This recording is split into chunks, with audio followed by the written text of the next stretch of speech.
권중의 알권리즘 14화 시작해 보도록 하겠습니다. 오늘은 추석을 맞이해서 추석 특집, 물론 1화짜리긴 하지만 추석 특집으로 준비했고요.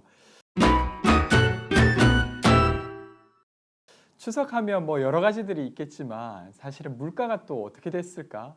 왜냐하면 뭐 차례상을 차리기도 하고 아니기도 하시겠지만 여튼 또 이게 이야기거리라서 추석 물가 조사를 과연 누가 할까? 이 이야기부터 시작해 보도록 하겠습니다.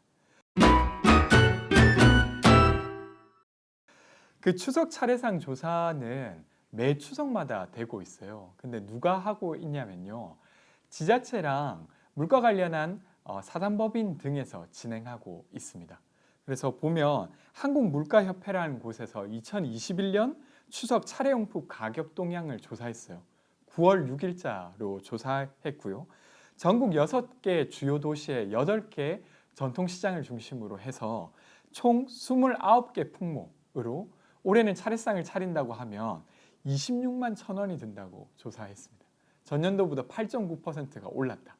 뭐 이런 식으로 조사를 하고 있고요.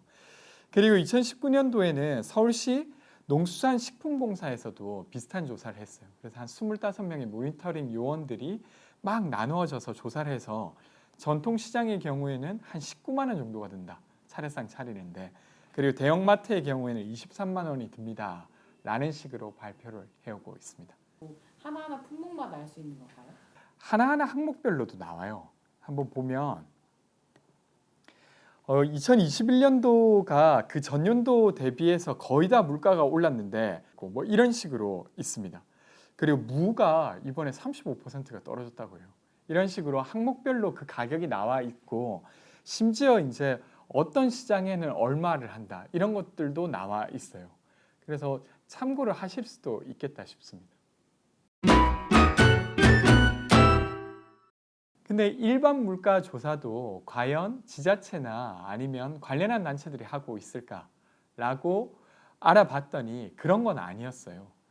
일반 물가 조사는 정부에서 챙기고 있었습니다. 아무래도 물가라고 하는 게 보통 사람들의 삶에 되게 큰 영향을 미쳐요. 왜냐하면 임금은 크게 변동이 없는데 물가가 크게 변동하면 사실은 그 사람에게는 삶의 어떤 조건들이 엄청 크게 달라지거든요. 그래서 정부 차원에서 조사를 하고 있었고요.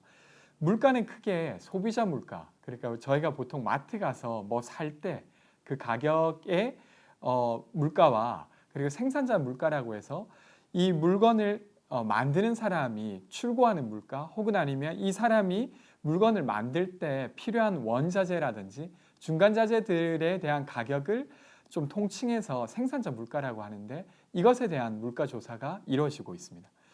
근데 제가 이걸 알아봤더니 조금 재밌었던 게 이 두 가지 물가를 한 개의 기관에서 하는 게 아니라 두 개의 기관이 나눠서 하고 있더라고요. 그러니까 소비자 물가 조사는 통계청이 매달 물가를 조사해서 발표하고 있고 생산자 물가 조사는 한국은행이 이걸 하고 있었습니다. 그래서 여튼 조금 다른 기관에서 매달 물가 동향 조사를 발표하고 있다. 이렇게 아시면 될 것 같습니다. 세 번째 질문은 근데 그 하나의 기관에서 해도 좋을 일을 왜 기관이 이렇게 나뉘어져서 하고 있을까에 대한 부분인데요. 이렇게 조금 찾아보니까 한국은행이 이것을 생산자 물가를 다루고 있었던 이유가 크게 두 가지 맥락이 있더라고요. 하나는 통화 정책을 통해서 물가를 조금 관리해야 된다는 입장입니다. 그러니까 뭐 최근에는 저희가 인플레를 경험하거나 그러진 않았잖아요. 근데 과거에는 정말로 인플레로 국민의 삶 자체가 매우 어려우신 경우도 있었어요. 제가 듣기로 뭐 예를 들면 뭐 생필품 하나 사는데 진짜 트럭으로 돈을 싣고 가야지 뭔가를 살 수 있었다는 독일의 이야기처럼 갑자기 그런 식의 물가가 너무 가파르게 오르게 되면 보통 사람들의 삶 자체가 마비되는 경험들을 했던 것이죠, 국가들이. 그러다 보니까 그런 것들을 좀 관리할 수 있게 통화 정책을 통해서 금리를 통해서 관리할 수 있게 하는 것이 좀 중요하다 이렇게 봤기 때문에 이 물가 지수 중에 일부를 한국은행이 다루고 있었고요.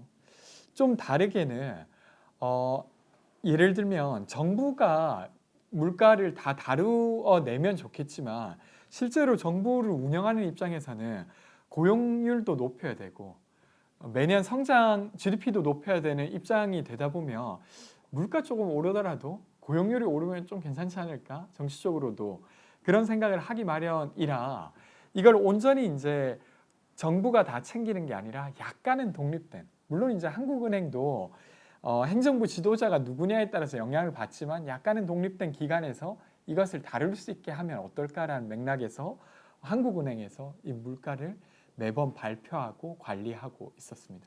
그래서 좀 재밌었던 건 한국은행 법을 보면 제1조 목적에 한국은행은 물가 안정에 기여하도록 되어 있다. 이런 식의 내용이 실제로도 들어가 있습니다. 오늘 어쨌건 이 방송이 될 때는 곧 추석일 것 같아요. 그래서 뭐 매번 추석이라고 하는 시간이 좋은 시간이 될 수 있을 거라고 제가 말씀드리긴 좀 어렵지만 여튼 어떤 일상의 것들을 좀 내려놓고 좋은 일탈의 시간이 되었으면 좋겠습니다. 저는 추석 잘 보내시고 그 이후에 또 뵙도록 하겠습니다. 네, 오늘 여기까지 하겠습니다. 고맙습니다. 추석 잘 보내시고요. 제가 절을 하는 건 좀 이상하겠죠? 여튼 잘 보내시기 바랍니다.